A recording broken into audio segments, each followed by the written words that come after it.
Have you ever looked in the mirror and not recognized the woman staring back? Not because time had passed, but because somewhere along the way, you disappeared. Eleanor Whitmore was once the picture of the perfect wife, graceful, composed, quietly elegant. But at a high society gala, she overheard the woman on her husband's arm laughing at her, mocking her dress, her presence, her very worth. In that single moment, something cracked, not loudly, but deeply. Now imagine it was you. Would you walk away in shame, or would you dare to return weeks later alone, in a couture gown that stopped the room cold and made the world ask, who is she? This is not a story about revenge. It's about rediscovery. A woman who refused to disappear, who turned silence into power and heartbreak into legacy. If you've ever felt overlooked, unheard, forgotten, this story is yours, too. Like, share, and subscribe to Shining Stories if you believe in quiet strength, second chances, and the kind of beauty that whispers before it roars. Let's begin. The room smelled faintly of lilies and old perfume, the kind of floral scent that clings to velvet curtains and lingers in silent corners. At the Boston Art Museum's grand winter gala, every room was filled with chatter and champagne, but not this one. Eleanor Whitmore stood alone in the private dressing suite, her hands gently smoothing the fabric of her navy blue cocktail dress. It wasn't flashy, not tight, not new. She'd worn it once 3 years ago, to a charity brunch in Beacon Hill. It still fit, still felt like her. She looked into the full-length mirror, the light overhead dim but unforgiving. Her reflection stared back, a tall, graceful woman of 42, with light brown hair swept into a neat chignon and eyes that once danced with warmth, but tonight, they just looked tired. A soft laugh echoed outside the door, followed by a voice too sweet to be sincere. "Oh my God, did you see that dress? It's like Talbot's met the PTA, Sabrina Lowell." Again, Eleanor didn't flinch. She had grown used to the sugar-laced venom in Sabrina's tone. Sabrina was 29, all sharp angles and curated curves, and William's constant companion at events that used to be Eleanor's domain. She's so vintage. He really should have upgraded her closet when he upgraded his life. Came the second line, sharper this time, followed by another giggle from a faceless onlooker. Eleanor's hands stopped moving. Her fingers rested on the side seams of her dress. She didn't step away from the mirror.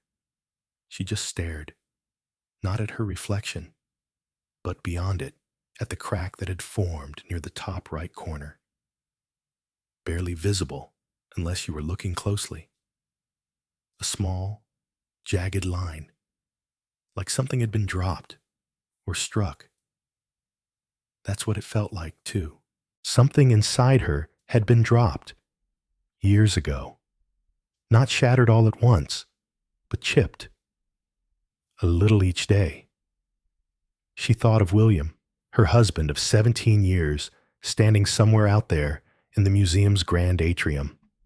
No doubt surrounded by donors, politicians, and Sabrina's surgically perfected smile. Eleanor hadn't seen him since they arrived. They'd taken separate cars, a new routine he'd quietly initiated, just like the separate vacations, the separate calendars. He hadn't commented on her dress before she left. Not that she expected him to.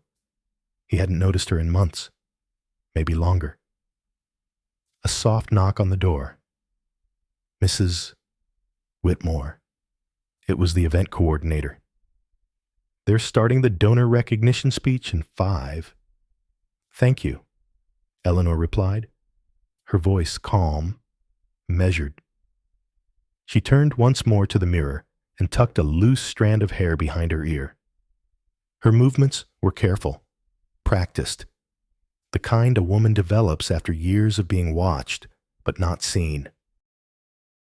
As she stepped out into the hallway, she walked past Sabrina and her entourage. Sabrina was in a fire-red satin gown, split high on the thigh, glittering under every chandelier. She looked Eleanor up and down, lips curled just enough to be cruel. "You look classic," she said, with a sugary smile. Eleanor met her gaze. For the first time in a long time, she didn't look away. She offered no smile in return, just a simple nod. "Thank you," she said quietly. She turned and walked toward the main hall, her steps slow but steady. Her heart was thudding, not from shame, but from something else, something older, deeper, a quiet, growing unrest. Maybe it had nothing to do with the dress. Maybe it was the mirror, the one with the crack. Maybe the reflection she'd seen tonight wasn't broken. Maybe it was just awakening. The applause had faded, replaced by the clink of silverware and the buzz of idle conversation. Eleanor sat at the corner of table 9, her seat marked by a gold-embossed place card, Mrs. William Whitmore. Not Eleanor, not Ms. Langford, her maiden name, just someone's wife. She stirred her water absent-mindedly, watching the ice swirl. William was across the room, somewhere near the art auction display, deep in conversation with a hedge fund director and 2 senators. Sabrina, naturally, hovered at his elbow. No one seemed to question her presence anymore. Eleanor's thoughts drifted, not away from the noise, but backwards toward the years she had chosen silence. 15 years ago, she had been a rising legal associate with a sharp tongue and a sharper mind, Columbia Law, second in her class. She specialized in estate law and corporate compliance. Her firm, Bennington and Hale, had already marked her for partnership track. But William had plans of his own. He hadn't pressured her outright. He had just said things like, "Do you really want our kids raised by nannies? And you're so good at managing things, why not manage the most important thing, our home?" There had been no kids yet, but the implication was clear. Eleanor had handed in her resignation a month after their wedding. She told herself it was temporary, that she'd go back, that she was choosing something more meaningful. Years passed. She became a board member on several local nonprofits. She organized fundraisers. She hosted elaborate dinners for William's clients, memorizing the names of their spouses, their dietary restrictions, and their vacation homes. People often told her she was the perfect wife. They meant it as a compliment. But perfection is a fragile thing, like porcelain, beautiful from afar, brittle when examined too closely. She remembered one winter evening, 10 years into their marriage. When William had come home late from a business trip, she had stayed up, made cocoa, and waited by the fireplace. He barely looked at her before heading to bed. When she asked if everything was all right, he had said, "You worry too much." She had stared at the dying fire long after he had gone upstairs, her hands wrapped around a mug that had long gone cold. Sabrina didn't exist back then, not yet, but the distance had already moved in quiet, steady, undetectable at first, like frost forming on window panes. Eleanor took another sip of water and glanced toward the stage. A gallery director was giving a speech on modern sculpture. William laughed at something Sabrina whispered in his ear. The sound carried across the room. She remembered when he used to laugh with her, at her dry jokes, at her impressions of stuffy dinner guests, at the way she sang off-key when doing dishes. Now, if he noticed her singing, he asked her to lower the volume. She turned her gaze to the centerpiece, a towering bouquet of white orchids, the kind that required constant misting and perfect light. Lovely, impractical, much like the life she had built. Margaret used to say, "Marriage is like a contract with invisible ink. You think you're reading the terms, but they change every year." She hadn't understood what that meant at the time. Now, she did. The ink had faded long ago. What remained was Eleanor Whitmore, seated at a table that bore someone else's name, wearing a dress someone else had mocked in a life that no longer felt like her own. And still, she smiled politely, responded with perfect grace when a passing acquaintance said, "Oh, Eleanor, you look so elegant tonight." Elegant, the safe word for women who don't try too hard, don't speak too loud, don't step out of place. Her phone buzzed in her clutch. A message from William. "Stay another 20, then feel free to slip out. I'll be here a while." She read the text twice, not a question, a directive. "No, please. No, thank you." Just another unspoken rule in a contract rewritten without her. She looked up. The mirror at the far end of the room caught her reflection, again half lit, slightly distorted. Maybe porcelain didn't crack all at once. Maybe it splintered slowly, over years of being praised for fading. She looked down at her plate, then up at the people who hadn't asked her a single question about herself all night. And for the first time, a single, startling thought passed through her mind. What if I let it all go? What if I stop pretending this still fits? She didn't know what that meant yet. But something inside her shifted. Something small, but not fragile.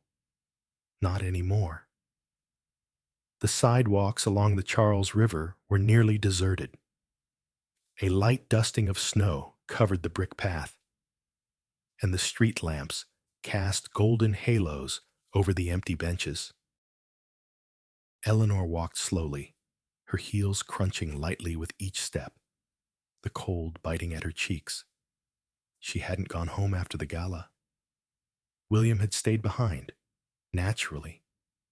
She hadn't told anyone she was leaving, not that anyone would have noticed. She needed air. Quiet. Something that didn't require her to smile, nod, or explain herself. She pulled her coat tighter around her. The dress beneath was still pressed and unwrinkled. She hadn't sat long enough to crease it. She rarely did anymore. Sitting felt like surrender. Standing meant control. Tonight, though, she just felt empty. It wasn't Sabrina's comment that haunted her, or even William's text. It was the silence between all of it. The space where there should have been something: affection, memory, resistance. Instead, there was nothing. And somehow, nothing hurt more. She stopped at a bench and sat down. The metal was cold through her coat, but she didn't mind. She stared out at the dark water, at the low hum of lights across the bridge, at the world moving without her. For a moment, she let the tears come, not sobs, just quiet, warm lines down her face. She didn't wipe them away. Footsteps approached slowly, the soft rhythm of boots on snow. She didn't look up until a familiar voice broke the stillness. "You always did walk here when your head was full." Eleanor turned. Margaret DeWitt stood there, gloved hands wrapped around a coffee cup, her dark curls tucked under a simple wool hat. She looked like herself, smart, grounded, kind-eyed. Eleanor blinked. "How did you know I'd be here?" Margaret smiled gently. "It's where you came after your father's funeral, after you turned down the partnership, after the miscarriage." Eleanor looked back out at the water. "I didn't think anyone noticed." Margaret sat beside her. "You don't make a lot of noise when you're in pain." "Elle, but that doesn't mean it's quiet." They sat for a moment in silence. Not the kind that feels empty, but the kind that holds space. "Do you want to talk about it?" Margaret asked eventually. Eleanor let out a slow breath. "I don't know what to say. It's not like William hit me, or screamed, or cheated well, not officially. He just stopped seeing me, and I let him." Margaret nodded. "That's the hardest kind of pain. When someone disappears while standing right in front of you." Eleanor turned to face her. "Is that my fault?" "No," Margaret said softly. "But it is your choice what you do next." Eleanor looked down at her hands. They were still clasped neatly in her lap, fingers interlaced like they were waiting for instruction. She'd always been taught to be composed, considerate, polished. She wondered if anyone had ever taught her how to break. "I don't want to burn it all down," she said. "That's not me. But I can't keep pretending that I'm okay just because I'm quiet." "You don't have to be loud to be heard," Margaret replied. "But you do have to speak." Eleanor was silent for a moment. "Then what if I've forgotten how?" "Then start with a whisper." A gust of wind swept past them, rustling the trees and scattering a few loose snowflakes. Eleanor closed her eyes. For the first time in a long while, she felt the ground beneath her, not as a place to stand still, but as a place to push off from. When she opened her eyes, she looked at Margaret with a steadiness she hadn't felt in years. "I think I'm ready to remember who I was before all this." Margaret smiled, a little sadly. "Then let's start there." They stood and began walking together, slowly, the city quiet around them. Behind them, the bench sat empty, a small dusting of snow, where Eleanor had been. But something had changed. The woman who walked away wasn't the same one who sat down. She was someone beginning again. Monday morning arrived, gray and cold, with the kind of wind that made you doubt the season's promises of spring. Eleanor stood in the doorway of the old study on the third floor of the Whitmore townhouse, a place she hadn't entered in over 5 years. It had once belonged to her father, Robert Langford, a quiet, principled man who never raised his voice, but whose presence filled every room he entered. The study still smelled faintly of old leather and pipe tobacco, the air thick with the memory of books, time, and serious thought. Eleanor stepped inside, the hardwood creaking softly beneath her feet. The room hadn't changed. Her father's desk, made of dark walnut, still faced the tall bay windows overlooking the garden. His old globe stood in the corner, frozen mid-spin. And beside the desk, still untouched, was the filing cabinet she hadn't dared open since he passed. She pulled the first drawer open slowly. Inside were neatly labeled folders, tax records, trust documents, stock portfolios, philanthropic correspondences, everything her father had once managed with quiet rigor, and now, everything she had been ignoring. She sat down at the desk and pulled a legal pad from the drawer. For a few moments, She just stared at the paper. Then, slowly, deliberately, she began to write. Not about William, not about Sabrina, not even about the gala. She wrote about herself, what she had once cared about, what she had left behind, and what she might still want to do if she could learn how to want again. One word stood out in bold at the top of her second page foundation. Her father had once spoken of starting one, a fund that supported older artists, particularly those whose work had been forgotten or overlooked.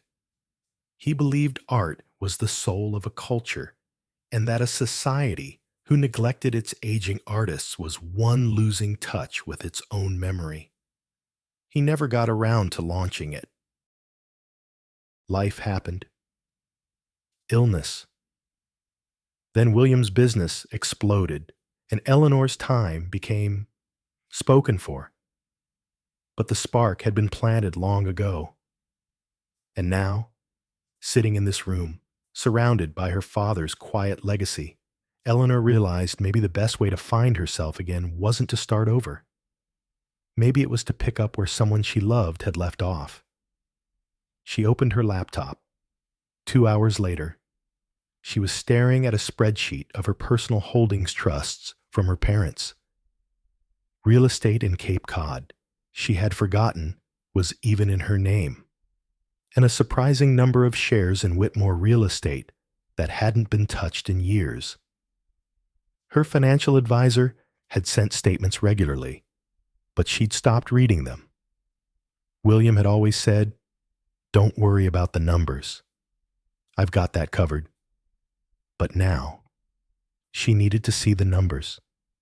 She needed to know what power still belonged to her and what she could create with it. Her phone buzzed. A name lit up the screen that she hadn't seen in over a decade. Franklin Rowe.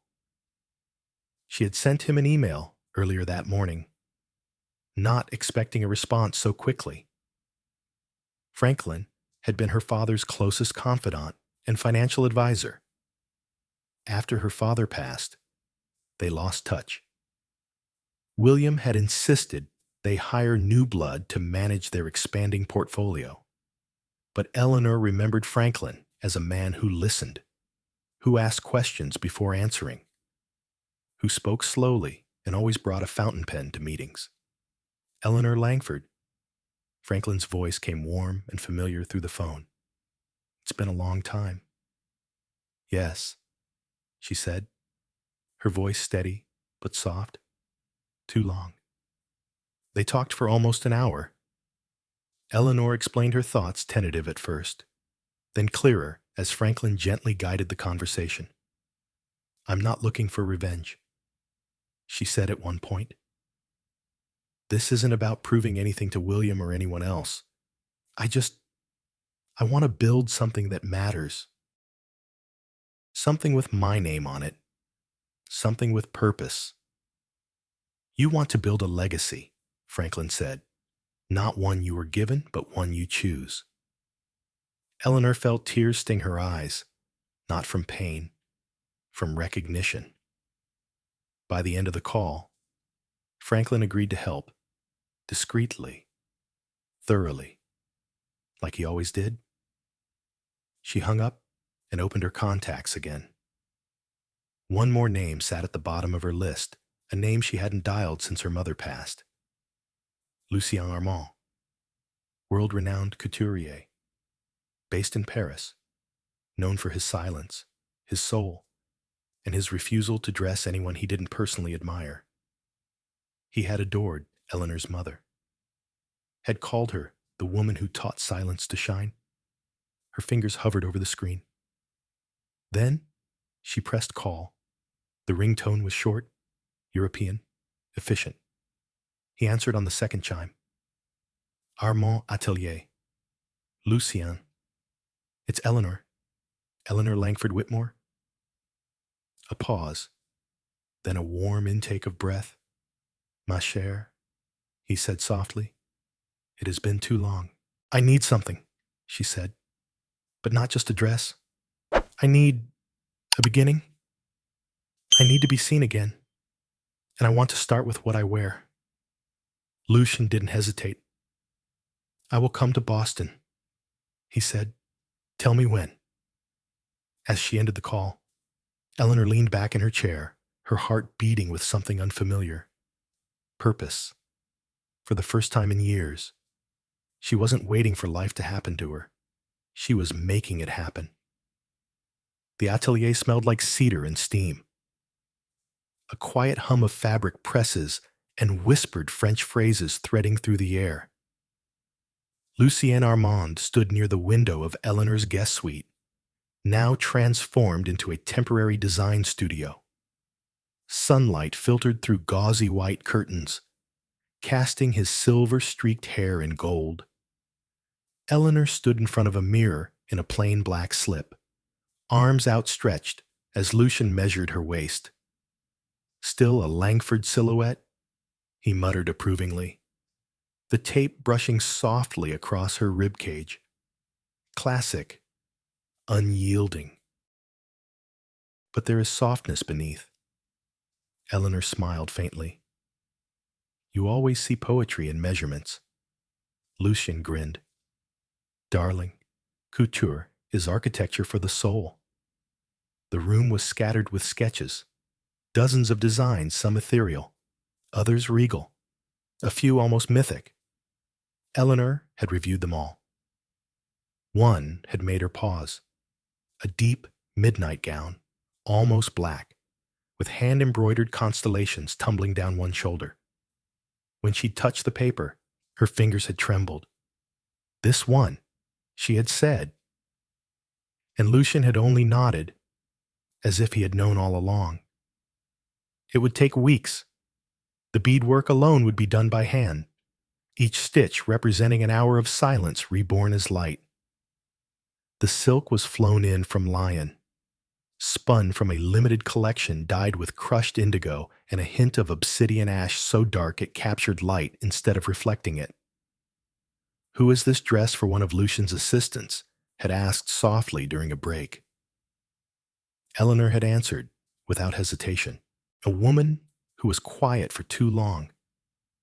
But not because she was weak. Lucien said nothing, but met her gaze in the mirror. There was no pity there, only respect. In the evenings, after the seamstresses had gone, Eleanor would walk barefoot across the hardwood floors, listening to music she hadn't played in years, old jazz records, folk ballads her mother loved. Sometimes, she would stop by the long mirror in the hallway and practice standing still, not frozen, not posed, still, rooted, present. One night, Margaret stopped by with tea and found her mid-turn, arms loose at her sides, breathing in rhythm with a cello solo drifting from the speakers. You look like someone rehearsing for a moment they've waited their whole life for, Margaret said. Eleanor smiled, gently. Maybe I am. They sat on the floor, two women in their 40s, sipping jasmine tea and talking like they had in college about big ideas, invisible injuries, and the strange ache of becoming yourself again. Margaret leaned back against the wall. What do you want them to see? Elle. When you walk in that dress, Eleanor didn't answer right away. Finally, she said, I want them to see what they tried to erase, and I want them to realize they never could. Margaret nodded slowly. That's not revenge, you know. That's resurrection. Days passed. The dress took shape. Eleanor met with Franklin twice a week, planning the launch of the foundation. They worked quietly, carefully filing trademarks, creating a discreet board, building a partnership with the Smithsonian's Art Preservation Department. Her late mother's old friend, a retired curator named Adelaide Moore, agreed to consult. But the dress was different. It wasn't business. It wasn't branding. It was armor, not to attack, but to withstand. To walk through a room filled with people who had watched her shrink and to take up space again, on her own terms. One evening, Lucien asked her gently, "Do you want William to be there? When you unveil all of this?" Eleanor looked at the half-finished gown draped on the mannequin. "I don't care if he is," she said quietly, "because it's not about him anymore." Lucien nodded, not as a designer, but as a man who had seen many women reassemble themselves, stitch by stitch. "I have dressed royalty," he said, "but this is the most sovereign thing I have ever made." The final fitting was silent. No music, no assistants, just Eleanor, Lucien, and the mirror. The gown slipped over her like shadowed water. It was weightless, but held shape sleek, unbroken lines that curved with grace, but whispered strength. The constellations shimmered in soft platinum threads, as if the stars had rearranged themselves for her. Lucien stepped back. "Don't move," he said, voice hushed. Eleanor stood tall, hands relaxed, chin lifted. In the mirror, she saw herself, not the wife, not the placeholder, not the echo of a younger woman, but herself. And for the first time in a long time, she didn't need to smile to feel beautiful. She didn't need anyone to tell her she looked perfect. She was not decoration. She was declaration. The city shimmered under the January moon, wrapped in cold but glowing with light. New York's Metropolitan Pavilion had never looked grander. Outside, a velvet-roped carpet stretched wide beneath flashes of camera lights.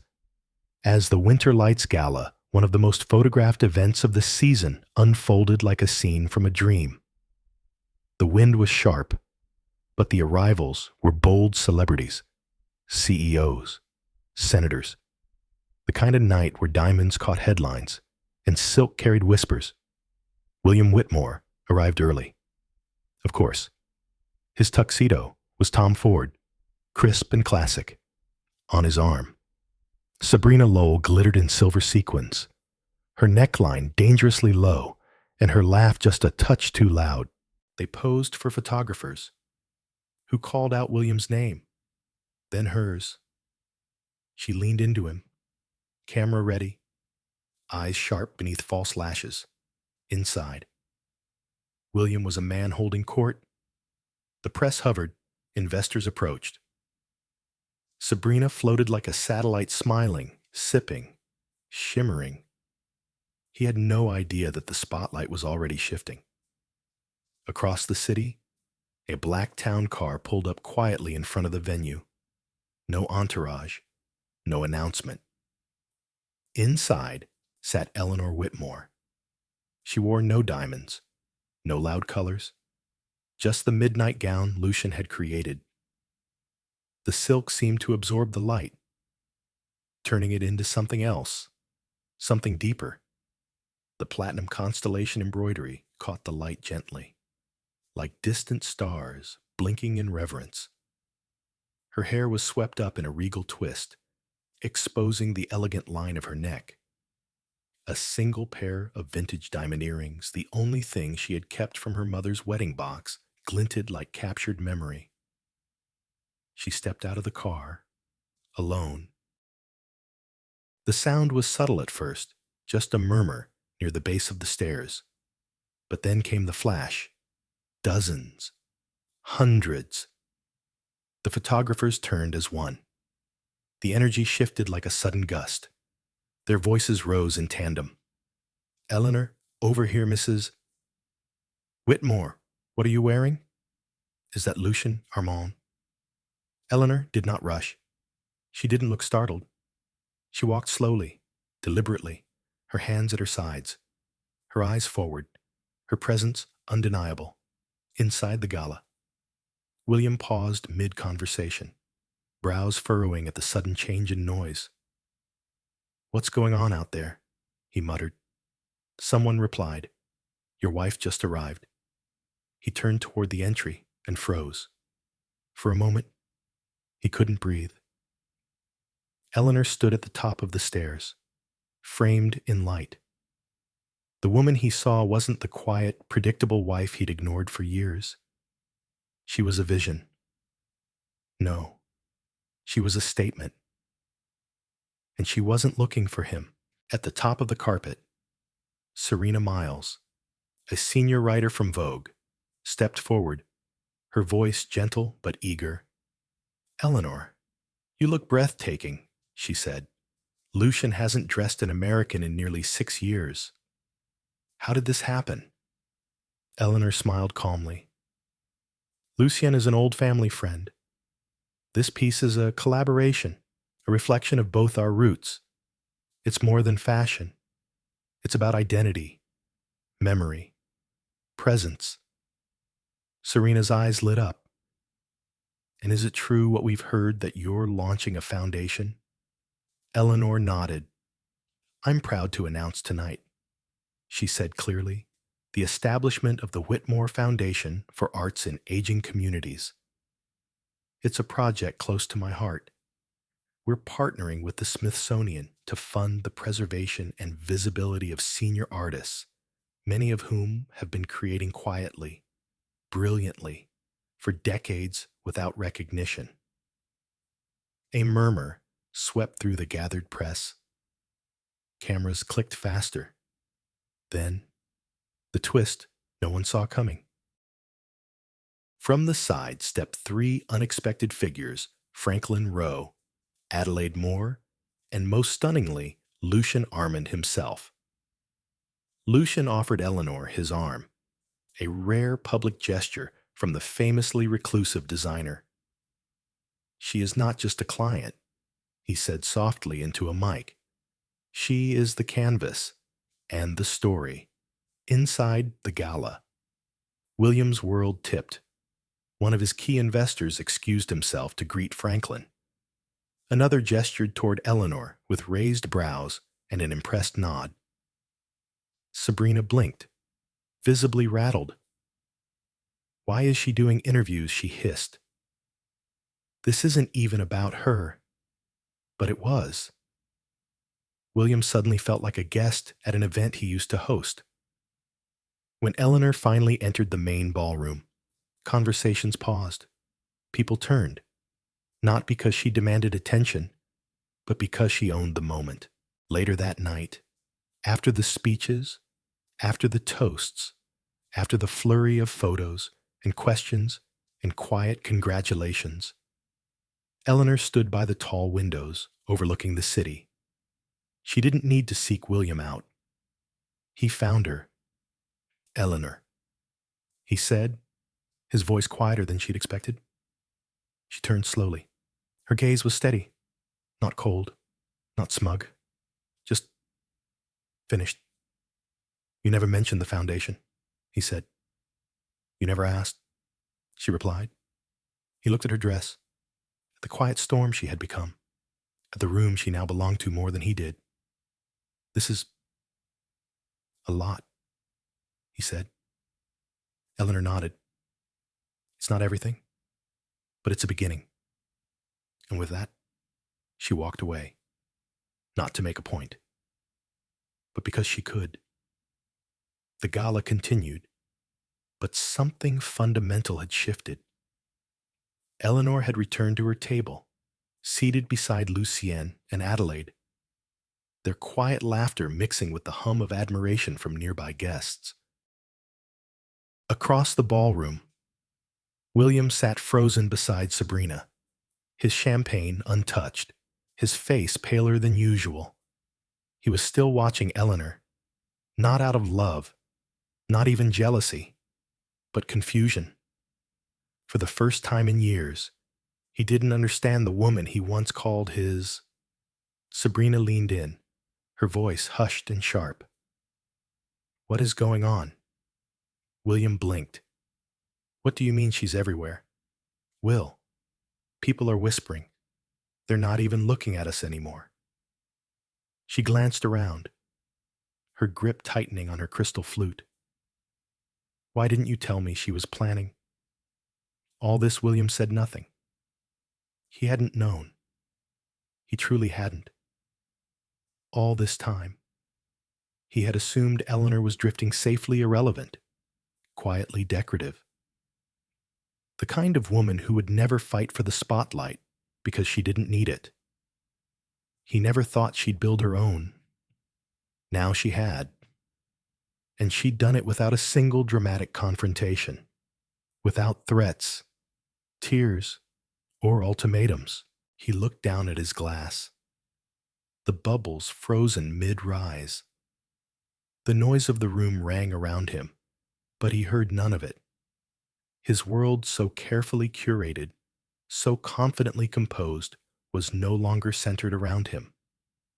He wasn't sure when that changed. He wasn't sure how he had missed it. Elsewhere in the room, reporters huddled near Serena Miles, voices low but electric. "Did you get that Lucien quote on record?" one asked. "Yes." "And the Smithsonian partnership?" "It's real. I just confirmed with their press contact." "She's smart," another whispered. She waited for the perfect moment, right in the middle of his biggest business pitch. At the bar, one of William's longtime investors nudged another. "She's the real brand." "Not him. I always thought so." The other replied, "He's good at deals, but she's timeless." Sabrina checked her phone under the table.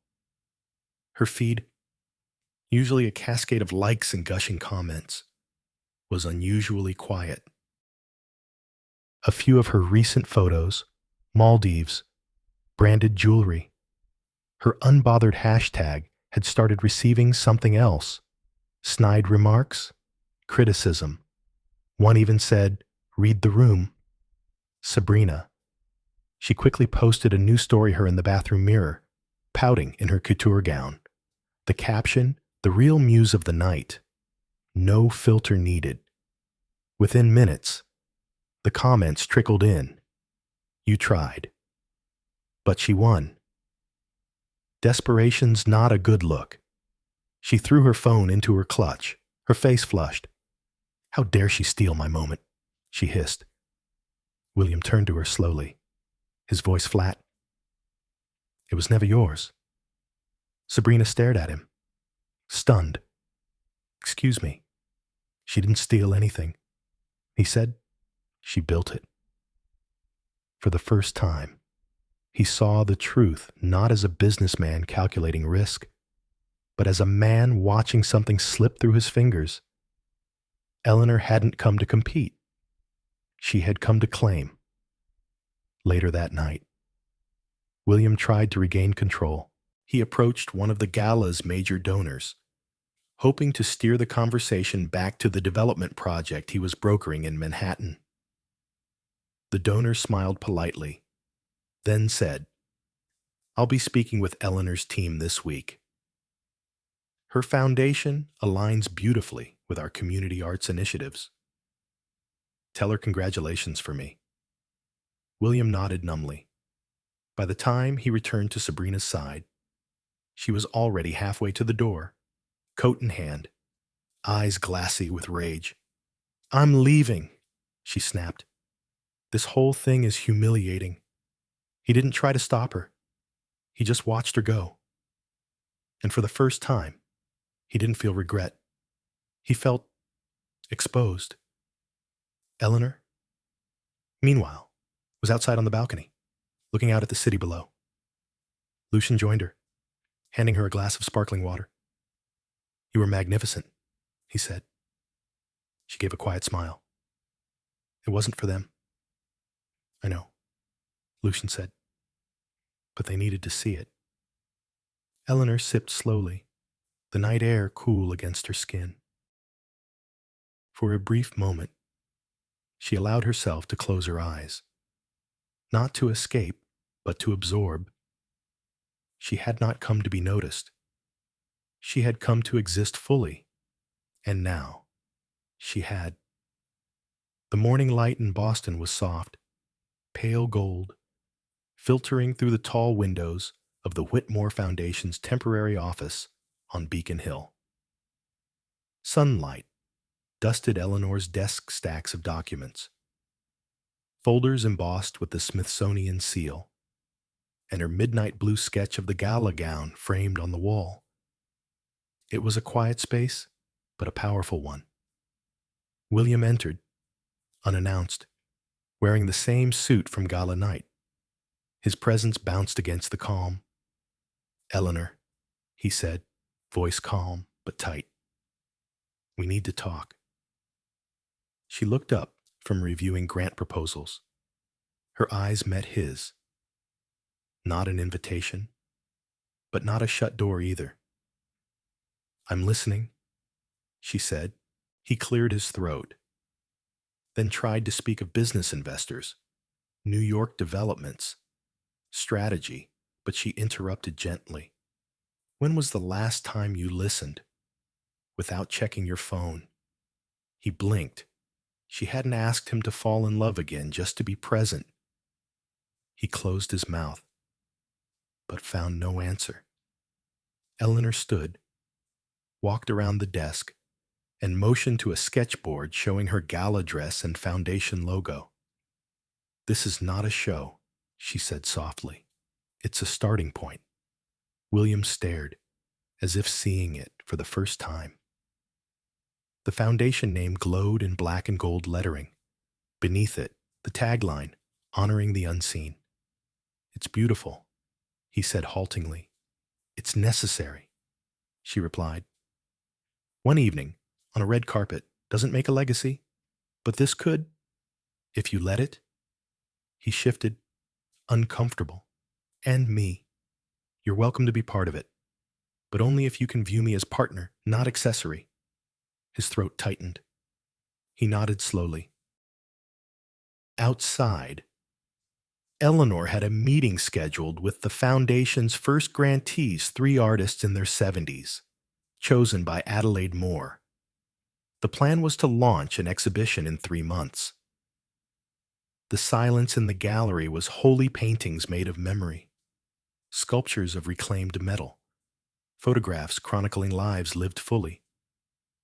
Eleanor greeted each artist, listened to their stories, pain, perseverance, beauty in small things. There was no fanfare, just presence. She talked about how their work mattered, how time had overlooked them, how the world needed to see their vision before it faded. Franklin watched from a distance, pride in his eyes. He knew this wasn't theater, it was intention. After the tour, the artists gathered around Eleanor. "Saying thank you isn't enough," said Jose, an 80-year-old painter. "We need your voice." Eleanor looked at them, their faces lined but radiant, filled with hope. "I will use it," she promised, loudly, "when it matters, gently, when it heals." They nodded, tears in their eyes. Back at home that evening, dinner was silent. Eleanor and William occupied opposite ends of the table. There was no arguing, no judgment, just 2 lives sharing space, separate worlds. Eleanor took a breath. "I'm going to the gala in New York," she said quietly, "to speak about the foundation." William nodded, eyes downcast. "I'll be there." She paused, waiting. "Will you really?" He looked up, searching her eyes. "Yes." It wasn't a confession, just a promise. Later, Eleanor sat in her living room, lace curtains behind her, holding one of Sabrina's social media posts, an Instagram story overlaid on snakeskin boots. The caption, bold, "Living my best life." Eleanor closed her eyes, thumb hovering over the post. She didn't respond. She didn't repost. She didn't care. Instead, she reached for Franklin's voice message. Tomorrow's about saying what stays unheard. Use your strength, not fear. She set the phone down. Calm in the quiet. Power, she realized, wasn't about volume. It was about depth, consistency, presence, and she had both. The soft glow of the dining room took on a solemn quality in the evening light. Eleanor and William sat across from each other. Dinner plates barely touched. Dishes remained cold, but the air between them was charged. Neither spoke. They both waited for the other to break the silence. Eleanor finally set down her fork. The spoon clinked, hollow. She picked up a folder from the table. It contained draft terms for a new arrangement. William, she began, voice steady but gentle. I want to be clear. I'm not asking for divorce. I'm not asking to end our life together. He swallowed before responding. What is this? Then she slid the folder across. An agreement, not about love, but about respect and reality. William glanced at the first page. You want a cohabitation agreement? More than that. Eleanor leaned in. I want equality. In our lives and in our public presence. You will handle your company. I will lead the foundation. We remain civically intertwined for the children and public perception, but nothing else. His gaze drifted to the directory on the table. He scrutinized item by item, her request for independent bank accounts, her stipulation for mutual transparency, her insistence that Sabrina must withdraw from their lives entirely, legally and publicly, as agreed, non-disclosure, non-compete. You want her gone, he finally said. She didn't answer at once. He misinterpreted the pause. You want revenge? She inhaled slowly, then exhaled with quiet strength. No, I want peace. If there is no peace, then there will be consequences. He swallowed again. His eyes searched hers clear, unwavering, not cruel, but resolute. He realized she held a power different from anything he'd known. How long? He whispered. Have you been planning this? She smiled softly. Longer than you think. He closed his eyes. When he opened them, the same man remained, yet he felt smaller, as though his reflection had shifted without warning. I'm sorry, he said, voice breaking. I didn't realize how far apart we'd drifted. Eleanor reached across the table, placing her hand over his. Their fingers touched lightly familiar, but no longer binding in the old way. We're not erasing each other, she said. Just changing how we coexist. He nodded. I'll sign. The next few days were a flurry of meetings. Franklin drew up the legal documents. Adelaide and Eleanor revised the foundation's bylaws. Margaret consulted in the background to gauge Eleanor's emotional readiness. And William, sober-eyed, signed his name on the dotted line. Sabrina's account will be settled. He read, Sabrina must close all public affiliation with me. With us? Correct, Eleanor replied calmly. It's time for everyone's roles to be clear. He nodded. I understand. That evening, Sabrina texted William furiously. I can't be erased. This is public death. It's not personal, he replied. It's necessary. She demanded a video call. He refused. She arrived at the townhouse unannounced, furious, demanding answers. Eleanor met her at the door. No guards, no cameras, just quiet clarity. Sabrina, she said, voice soft. This is your exit. You can choose to go quietly or face legal enforcement. Sabrina's face twisted sadness, anger, fear. She tried to speak, but Eleanor continued. It's not about you. It's about safety, boundaries. We're protecting our children, our lives. Sabrina broke down. Eleanor stepped aside. The attorney will send you details. Sabrina turned and walked past, eyes red. No confrontation, no spectacle. That night, William sat alone in his study, reading a letter from one of the foundation's initial donors. Your wife's presence alone has changed our board. We're inspired. You should congratulate her. He glanced at the signed agreement. It felt final, but fair. Over the weekend, Eleanor and William attended a joint meeting with community partners.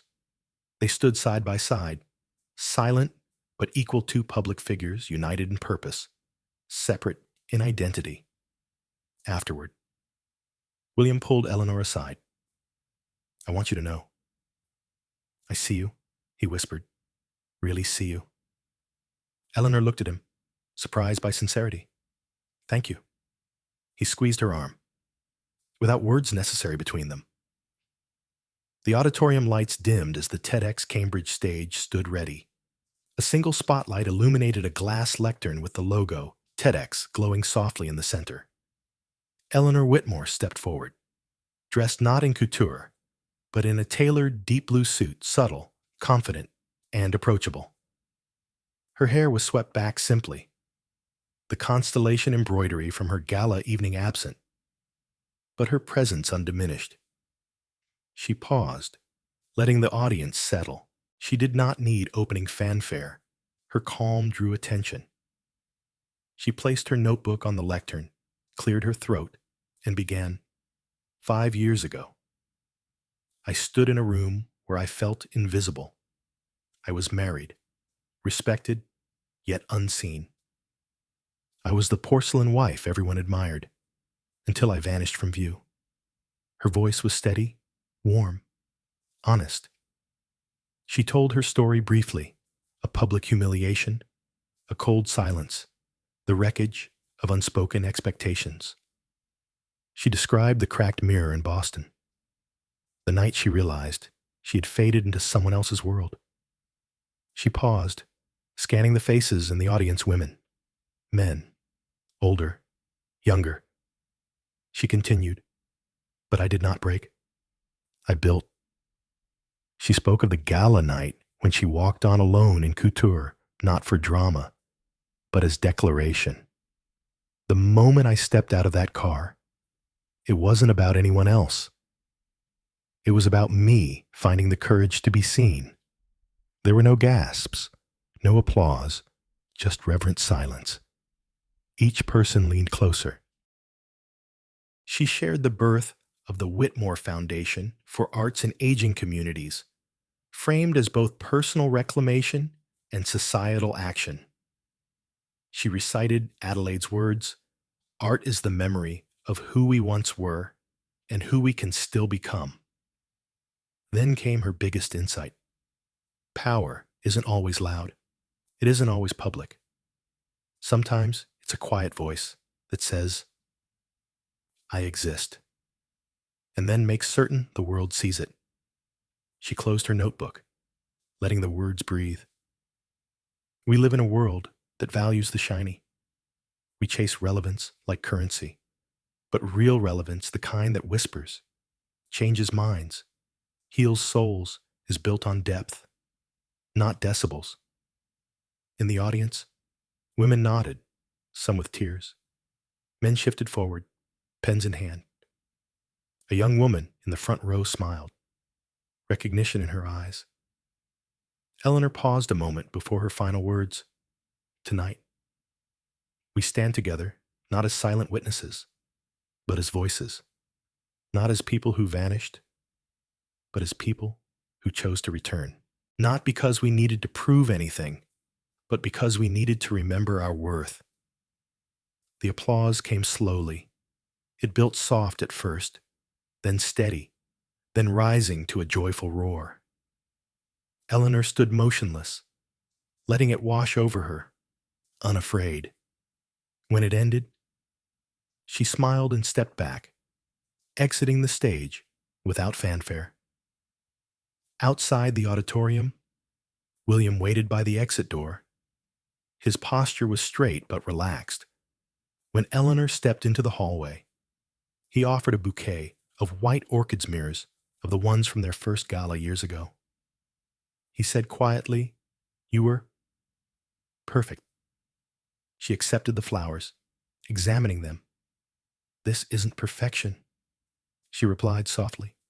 "It's presence." He smiled, "A real one." "I'm proud of you," he said. She met his gaze and nodded. No reconciliation needed, just mutual understanding. Later, Eleanor returned to her office. On her desk sat letters from Foundation grantees, artists, teachers, caregivers. One card read, "Your words gave me permission to keep creating." Another, "You showed me that even a whisper can be heard." She pinned them to a corkboard, their stories now part of her living tapestry. A week later, Sabrina Lowell posted a final Instagram story. No selfies, no outrage, only a single image, the TEDx stage from behind, lit and empty. With a caption, "True power isn't about who you stand beside, it's about who you become when you stand alone." A quiet tribute, and the world listened. In the months that followed, Eleanor and William co-hosted public events, wine tastings at the Foundation, panel discussions at museums, silent auctions for aging artists. They moved like equals, each strong in their own domain, gently connected in shared purpose. On their 10th wedding anniversary, they stood together in their garden. Snow had begun to fall, again twinkling flakes on magnolia blossoms. William looked at Eleanor with soft awe. "You changed everything," he said. She touched his arm lightly. "And you watched." They stood together a moment, in companionship, not conventional love, but a deeper bond, respect, partnership, authenticity. Eleanor Whitmore did not destroy her past. She transcended it. She did not shout to be heard. She whispered, and the world listened. And in that quiet echo, she found her throne. Sometimes, strength is not about speaking louder. It's about standing still and letting your silence speak volumes. Eleanor Whitmore's journey reminds us that dignity, once dismissed, can rise like a tide. In a world obsessed with appearances and noise, her quiet transformation is a powerful lesson. True elegance is rooted in self-respect, and real power often walks softly. For many of us who have lived decades of giving, sacrificing, and choosing peace over pride, there may come a moment when we ask, "Was I seen? Was I valued?" Eleanor's story answers gently, "Yes, you were, and still are." You don't need to shout to be heard. You don't need to win to matter. Sometimes, reclaiming your worth is not about leaving. It's about arriving differently. So if you've ever felt overlooked, remember it's never too late to rise, not to prove anything, but to remember who you are. Thank you for spending your time with us today. If this story touched your heart, gave you strength, or simply made you feel seen, please consider giving it a like, sharing it with someone who might need it, and subscribing to Shining Stories. Your support helps us continue to bring these meaningful moments to life. We're so glad you're here. See you in the next story.